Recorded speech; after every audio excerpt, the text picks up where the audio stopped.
ఇక నాగర్ కర్నూలు జిల్లా ప్రధాన వార్తలు చూసినట్టయితే ఉద్యోగం సంపాదించాలనే తపన పట్టుదలతో ఓ మహిళ ఏకంగా పురిటి నొప్పులనే భరిస్తూ ఏకంగా గ్రూప్ 2 ఎగ్జామ్ రాయడంతో అందరూ ఆశ్చర్యానికి గురి చేసినటువంటి పరిస్థితి నాగర్ కర్నూలు జిల్లాలో కనిపించింది.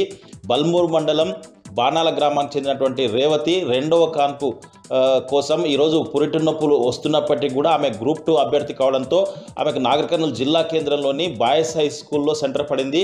ఉదయం ఒక పేపరు రాస్తున్నప్పుడే ఆమెకు పురిటి నొప్పులు రావడంతో ఆ విషయం అధికారులకు తెలియజేయడంతో ఉన్నతాధికారుల దృష్టికి తీసుకెళ్లాలని కలెక్టర్ బదావత్ సంతోష్ విషయం తెలవడంతో వెంటనే వైద్యాధికారులకు పూర్తి స్థాయి ఆదేశాలు జారీ చేశారు. ఆ అమ్మాయికి ఎలాంటి ఇబ్బంది తలెత్తకుండా పూర్తి స్థాయిలో వైద్య సదుపాయాలు ఏర్పాటు చేయాలని చెప్పడంతో వైద్యాధికారులంతా కూడా అక్కడ అంబులెన్స్తో పాటు వైద్య సిబ్బందిని కూడా సెంటర్ దగ్గర ఏర్పాటు చేశారు.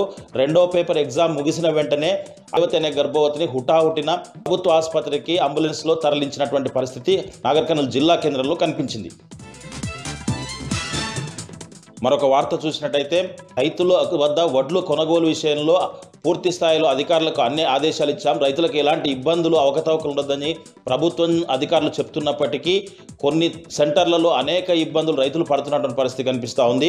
బల్మూరు మండల కేంద్రంలో ఐకేపీ ఆధ్వర్యంలో వడ్ల కొనుగోలు కేంద్రం వద్ద రైతులు వడ్లు అమ్ముకోవడానికి పడిగాపులు కాస్తున్నటువంటి పరిస్థితి కనిపిస్తూ ఉంది.